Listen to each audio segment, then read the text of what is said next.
Alrighty, next one we're looking at is the Web Armor Mark I Spider-Man. Now, this one is actually based off of the PS4 Spider-Man Web Armor Mark I, as opposed to the comic book version, because the comic book version has a lot more, I want to say samurai style to it, but I don't think that's the right comparison. But I do know from the image that was on the card, and I actually have one of the comics that he wore the suit in, he's supposed to have some some elbow guards that come off of the main forearm piece. They're supposed to stick out about that much more. And then the same with the shin guards. They're supposed to stick up when he bends his knees.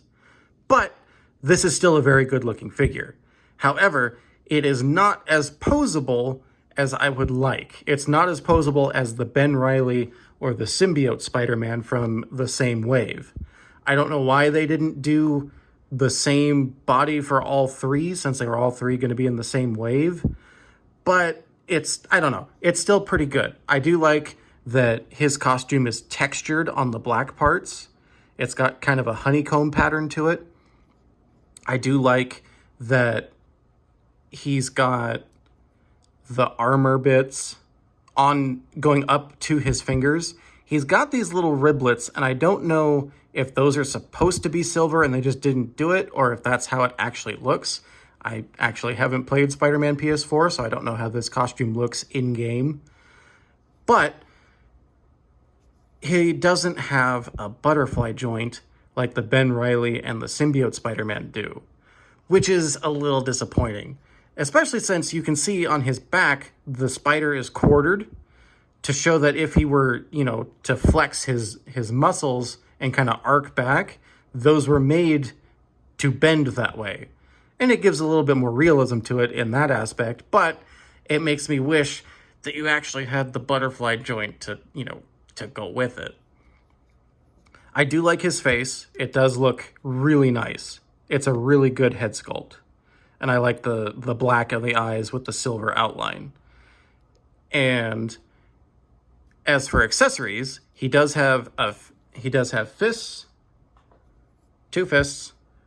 He has 2 web shooting hands, whipping hands, no wall crawling hands, and that just leads me to believe that they think that this armor is so heavy that he can't wall crawl, which goes against the comic book lore of Spider-Man, because he's able to stick to anything no matter how heavy a force is on him. But anyway, his other 2 accessories are a small web effect and a large web effect that has kind of a lump in the middle of it.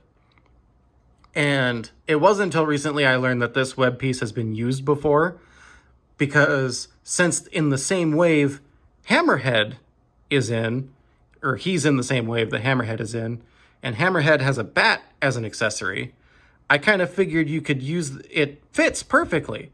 So you could use it in a diorama of like he webbed the bat to the floor before Hammerhead could get to it. It fits wonderfully. But I mean, it has more utilage now than I guess it did before, because like I say, I learned that web piece has been used before and it had the same lump in it before.